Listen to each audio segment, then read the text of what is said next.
ഹോസ്പിറ്റൽസിലേക്ക് ഒരിക്കൽ കൂടി സ്വാഗതം. ഇന്ന് മറ്റൊരു നെറ്റ് സാരി ആയിട്ടാണ് ഞാൻ വന്നിരിക്കുന്നത്. ഇത് നല്ലൊരു ഓറഞ്ച് പീച്ച് കളർ സാരിയാണ്. ഇത് നല്ലൊരു സ്ട്രോബെറി ഡിസൈനാണ് ഇതിൽ ചെയ്തിരിക്കുന്നത്. ഇത് സാരിയുടെ മുന്താണിയാണ്. സാരിയിൽ റൈറ്റ് ലെഗ്, പിന്നെ മിഡിൽ പോർഷനിൽ, പിന്നെ സാരിയുടെ ബാക്ക് സൈഡിൽ തന്നെ മൊത്തം 4 വർക്കാണ് ഇതിൽ വന്നിരിക്കുന്നത്. ഇത് കൂടാണ്ട് ചെസ്റ്റ് പോർഷനിൽ വന്നിരിക്കുന്ന വർക്കാണ്.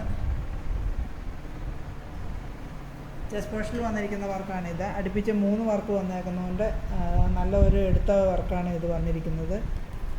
ഇത് കൂടാണ്ട് ഞെറിയിടുന്നതിൻ്റെ ഇടയ്ക്ക് 2 വർക്ക് വന്നിട്ടുണ്ട്. ഇതൊരു വർക്ക് സാരിയുടെ റൈറ്റും ലെഗും സൈഡിലേക്കും 2 വർക്ക് ഇത് വന്നിട്ടുണ്ട്. പിന്നെ സാരി ഉടുത്ത് തുടങ്ങുമ്പോൾ ബാക്ക് സൈഡിൽ വന്നിരിക്കുന്ന മറ്റു വർക്കാണ് ഇത്. അങ്ങനെ മൊത്തം 8 ഡിസൈനോളം ഈ സാരിയിൽ വന്നിട്ടുണ്ട്. ഇത് ഞാൻ ചെയ്തിരിക്കുന്നത് സാറ്റിൻ സ്റ്റിച്ച്, ചെയിൻ സ്റ്റിച്ച് മുതലായ സ്റ്റിച്ചുകൾ ഉപയോഗിച്ചിട്ടാണ്. നല്ല ഭംഗിയായിട്ട് തന്നെ ഒരു സ്ട്രോബെറി ഇത് ചെയ്യാൻ സാധിച്ചിട്ടുണ്ട്. പിന്നെ ഈ സാരി ഉടുത്താലും നല്ല സൂട്ടാവുന്നൊരു കളർ തന്നെയാണിത്. ഈ സാരിയും ഡിസൈനൊക്കെ എല്ലാവർക്കും ഇഷ്ടപ്പെട്ടു എന്ന് കരുതുന്നു. ഇഷ്ടപ്പെട്ട താഴെയുള്ള വാട്സപ്പ് നമ്പറുമായി കോൺടാക്റ്റ് ചെയ്യുക. Thank you.